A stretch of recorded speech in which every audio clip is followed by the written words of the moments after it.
Free Me TV, man, what's going on? Welcome back, welcome back. Second installment to Prisoner of Love, Season 1, Episode 2. So, we're going to be breaking it down today. I broke down Episode 1. If you haven't caught that, please do before you catch this here, or you're going to be confused as hell. Here again, we open up with Chelsea finding out from Ashley about Manuel and his playboy status, and reading those letters and such that Chelsea shares, is a flashback, and again, it gives me a perspective of some of the damage that I've caused and some of the things that I've done when I've been a Manuel type. So, for those that I've made feel like Chelsea feels, I truly am sorry. I really am sorry for the things that I've said and done, the manipulative ways that I've treated people in order to get some of the things that I needed or that I thought that I needed during my survival. Again, this is why I do the show, is to get people to understand the type of environment that incarceration, extreme incarceration, puts us in. The physiological changes, the psychological changes, the mental stress that we go through. A lot of trauma involved through extreme, lengthy incarcerations. I feel Chelsea's pain because here you have this woman who thought that something was real, and the whole time the other party um, didn't didn't ever even think that it was real, and the embarrassment that Chelsea probably feels because here she done drug her mother into it, and was convincing her mother that this guy was a good guy. All of these things, these are hard realities, and if there's other people out here that are watching this that have done the things that have Manuel have done, that I have done, you know, I hope you feel, the the um the sentiment of what it is that I'm trying to say, you know. Okay, bam, we zoom to the Midwest and we meet Elantra. Cute Elantra with the pretty skin. So so we meet Elantra and we find out that she has been going with Bryce for 4 years now. Bryce is incarcerated. So we find out that Bryce is coming home in a week, and they've been together for 4 years, and he's been locked up. She runs through how she met Bryce and hooked up with him. Bryce is in on a dope charge and a gun charge. Mm.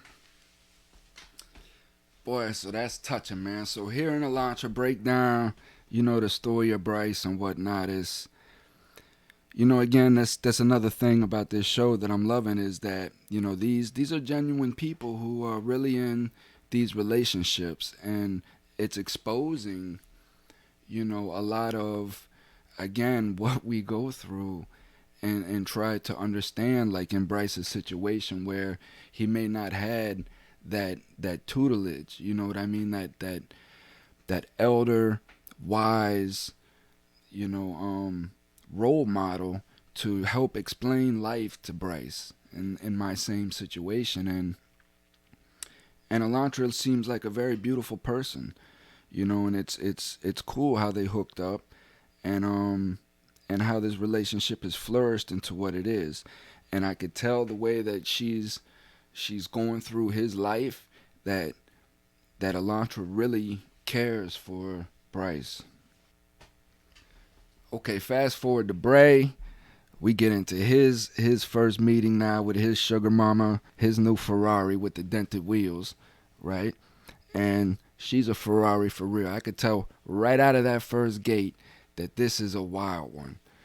And I don't think Bray has a clue of what he's getting into. But he's digging the girl like she knows he would, and I'm kind of interested to see how far this thing is gonna go.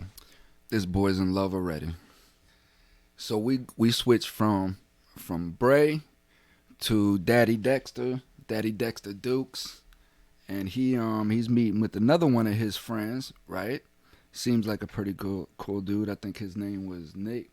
So Nick comes in, and Dexter breaks down his love life. You know, they're sitting around talking about. I think Nick got married, recently married, and so Dexter's just breaking down his past love lives or whatnot, and Dexter seems like a real cool dude, man, and somebody has really got his head together, but just really never could figure out how to put a relationship together, because to me it looks like Dexter was always trying to chase waterfalls, and a lot of us have those problems. We want to have our cake and eat it too, and sometimes the cake might look good, but it just don't taste good. It seems like Dexter got a lot of bad cakes in his life, although it don't look like it. Again, we get to see the stigma. Nick has no idea that there's even a service. He don't even understand that there are women in prison. He refers to them as girls in jail. So again, it's the craziness of it, the shock of somebody learning that not only are there are women in prison, that there are women in prison that are or have value enough to have a relationship with, and that there's actually a service that introduces you to these women. Again, how stigma comes around is through ignorance, right? Just plain ignorance. And as Nick explains in his little soliloquy, that he's never heard of this before. So again, when we're dealing with something that's unknown, it automatically makes us suspicious, leery. We look at it as crazy because it's abnormal. In our own egotistical minds, if we haven't heard about this, then it's abnormal because we like to think that we're fucking normal. Again, Nick says that, if he was single, he doubt that he would try that route. But Nick, how do you know the girlfriends that you've had in the past weren't already convicted felons? You know what I mean? How do you know that they weren't in prison already? So again, you don't know what you don't know. And because, there's a truth in front of you that you may not agree with, it does not make it abnormal, wrong, crazy, anything like that. Again, educate yourself, Nick. Lorena Bobbitt wasn't incarcerated, nor has she ever been arrested before. We switch to Chelsea's diary cam, and again we're hearing and seeing the effects of Manuel. And the only thing that I can think in this moment is, I'm going to show my age here, but does anybody remember that movie from the 70s called Airplane? And in that movie, do you remember when the woman would start to flip out and everybody would just get in a line and just start? Well, I know it's sexist, and it was back in the 70s, I understand, but I'm probably going to get in a lot of trouble for saying that clip, ain't I?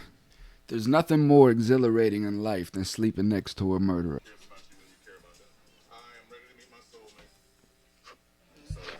Now we're sitting at lunch with Dexter and Chelsea, and Dexter's actually going through his profiles. We hear about Tracy and her story, which was vehicular manslaughter. She was drinking behind the wheel, driving, and got 6 years. Dexter settles on a female named Yolanda. He's instantly attracted to her looks, and which is always a good thing. We want to be attracted to the person that we're ultimately, going to marry and spend the rest of our lives with. The thing about Yolanda is her charges. And for me, being around a lot of these characters, anytime that you deal with fraud, these people that are in prison for fraud, it's very hard for me to trust these people, because again, when you're dealing with fraud, you're dealing with manipulation, you're dealing with deception, and a lot of them are very, very masterful at what they do, and they're very hard to read. And I always just kept people like that at a distance from me because I just could never get a proper read on them in order to trust them or know when to trust them or how to trust them. So when it comes to fraud, again, I warn people to be very, very careful and to truly understand the person that you're dealing with. Now we cut back to Bray, who's going through this thing apparently kind of on his own because the daddy's involved in his little thing now. So Bray's in deep. Bray's in real deep. He's got him, man. He's got him a wildfire pistol, dynamite. Bray, what you doing, man? What you doing, Bray? Where's Marion at? How come you're not showing this chick to Marion? Where's he at? Bray, the simple fact that she's telling you that she can't talk to you because she's constantly on disciplinary, that should send signs to you like this girl ain't trying to change. And Bray, I'm sorry, I don't mean no disrespect, Bray, but you don't look like the type of fella that has that lock me down. So you think that you're going to try to change her? I don't think that's going to happen, Bray. I think she's going to run through you and clown you and make you a fool. Bray, get the hell out of there, Bray. Put the phone down and get the hell out of there and get out of the house, man. There's something I can't figure out about the daddy because, I mean, he's a good looking dude. He's got bass in his voice. He obviously has, a good income, right? I just can't figure out what it is that he ain't on had that lock me down. Bam, so we switch back to Elantra, and I'm falling in love with Elantra because this chick has got her shit together for real. So everything that she says is spot on. And let me break this down to you because what Bryce is saying is true too. When we come home, like we want that first interaction to be with anybody outside of the gates, to be with the one that has been with us through thick and thin. You know what I mean? Like, and nobody else. And what Alondra is saying, like how Moms is trying to push her way in because this is her son now, and she may feel a little bit jealous, right? Because the son is like, nah, Mom, I'm having my girl come get me or whatever. And what Alondra is saying is absolutely true. And people have to understand that and respect that. And again, get outside of your emotions. It's not about you. It's about Bryce coming home the way that Bryce needs to come home so that he can get his life straight, right? And form his bubble. So here again, this is another aspect of the show that I'm really digging because not only have we now witnessed the reverse side of now that we've witnessed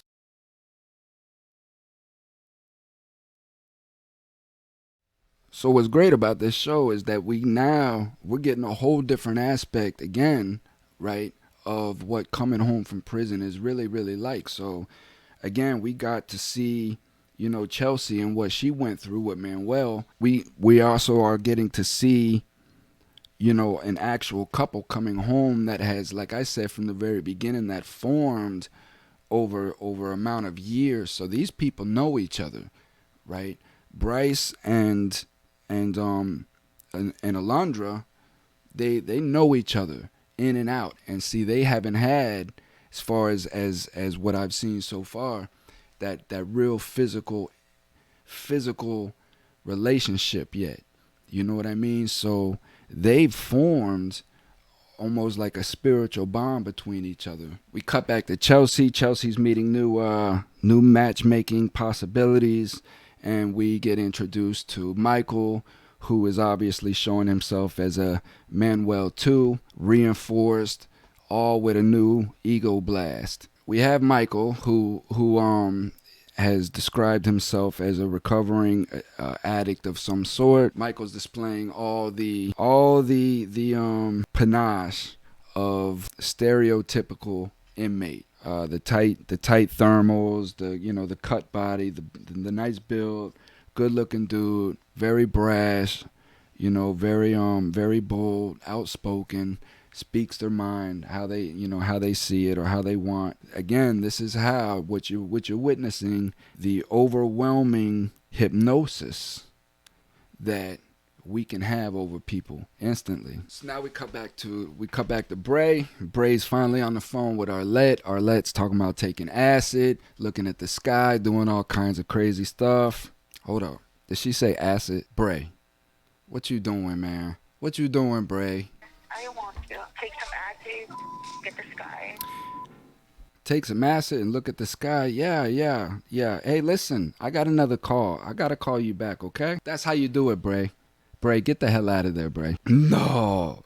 Drugs, no, I'm not with that. No, not me, no. No, not drugs, no. So, what Arlette is, in all seriousness, Arlette is just somebody, a young female, that's sitting in a detention center somewhere, right? Sitting in a jail somewhere, just waiting to come home, right? Obviously, this facility that she's sitting in probably has no programs, and they're just allowing these people just to sit around and play games all day, and just waste their time. And that's all Arlette is doing, is just waiting to come home. You have so many inmates that are just in there waiting to come home, and that's what Arlette is doing. And she's planning already the things that she wants to do when she gets home. She can't wait to get home and do these things. Bray's like the man trying to hold the gate closed with a stomping elephant coming through. That's who she needs, somebody sober she can go get that money from. Yeah. Kick back with nice music. Yeah, baby, yeah. I gotta run to the store real quick. Yeah. Deep voice. Sell her, Bray. Sell her. Let me go ahead and serenade you with something. Something sweet. Something nice. Bray, get the hell out of there, Bray. Bray looked like he was ready to cry when that phone cut out. Yeah, she down for you, Bray. She down for you like 4 flash, partner. Again, we switch back to Alondra, and man, do I feel this girl's pain. You know what I mean? These are facts, man. You know what you're witnessing with that relationship there is true enough facts, and the stress and pressure that's on everybody with just somebody coming home, and that needs to stop. That needs to stop ASAP. If the MO is about this dude coming home and being, in a position to survive and make it, which he hasn't done yet in his life, right? So if that's the agenda and if that's the MO, then we have to understand that we're putting pressure on everybody. We're putting pressure on Alondra, who, again, she don't even know this dude outside of prison.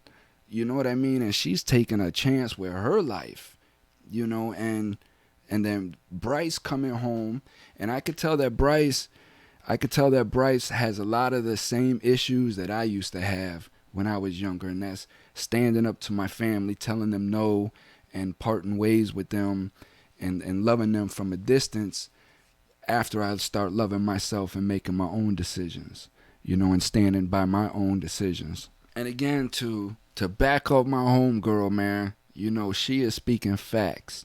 And what she's talking about isn't about money. It's not about, material things. It's about knowing that, you just have somebody there that can feel your pain with you, and for you to have one person like that, that's very, very serious. Yeah, that's a touching story, man. We switched to Dexter having his first phone call with his main squeeze, Yolanda. And Yolanda gives us a little bit of her backdrop. And she says something critical when she says, that rejection is a big thing with her. And again, that's with a lot of us, because we've faced so much rejection in our lives, that we're getting to a point to where we don't have too many more rejections in us.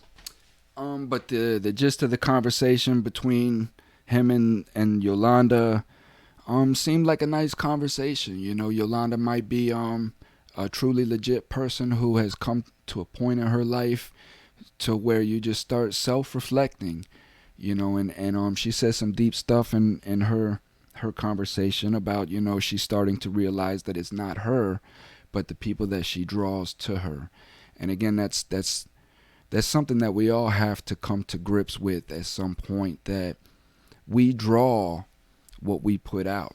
So if we're putting out a negative presence, we're going to draw a negative presence to us. We cut back to Chelsea and Manuel 2, Michael, M2M, and same thing. Now I'm dealing with Chelsea. Now I can see Chelsea's drooling all over this guy that so now I have Chelsea and Bray.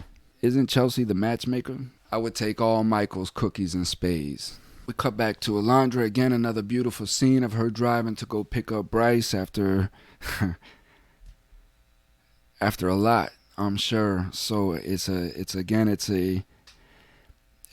beautiful in-depth look of what people go through every day. You know, going to pick up sons, daughters, husbands, wives, you know, and each one of these people that come home, even if it's only for that moment when they walk out of that gate, they never want to get in trouble ever again. Now we cut back to the Get Fresh crew, right? We ain't seen the Get Fresh crew in a minute. We get to the Get Fresh crew. All three of them around trying to do alpha male things like axe throwing. And Marion let me down, man. Marion, come on, man. For real. Bray steps up to the plate, chunks his axe, and hits him. Marion. Seriously, dude. And we get a call from Mrs. Chelsea. Mrs. Chelsea delivers wonderful news to Bray that she has recently found out that Arlette is in prison for shooting somebody. Once in the stomach, once in the arm. Hold up. Acid, guns, shot somebody twice. Does she still need a pen pal? Yeah. Let's hear her side of the story. Jacob, why didn't you throw the axe, Jacob? I saw it. We cut to Chelsea trying to look all sexy in her nightie, talking to Michael and wanting to kiss his face. Then we cut back to something serious where we get to see Alondra out here, and again she's expressing, you know, just the fears, like, and the whole time that Bryce is in there being processed to come out, you know, and this crap takes forever, you know, she's sitting out there again going through like what happened. You know, did the place get locked down? You know, did he buck on somebody? You know, are they not letting him out? You know, because as the time gets shorter, it gets longer. Oh my God, they hugged. Oh, I love you too, baby. I love you too, baby. And that's a wrap, season 2. And that's a wrap, man. Season 1, episode 2 down the drain. Broke it down. That was a good episode, man. There was a lot of emotion in there, and I definitely am feeling the relationship between Alondra and Bryce. Definitely looking forward to seeing how that goes. These other ones, man, come on, man, stop it. Coming out soon. Episode 4 is already dropped. Episode 4 has already dropped. Make sure you tune into that one. I'll be breaking that one down shortly. Until the next time, peace. I'm out, man.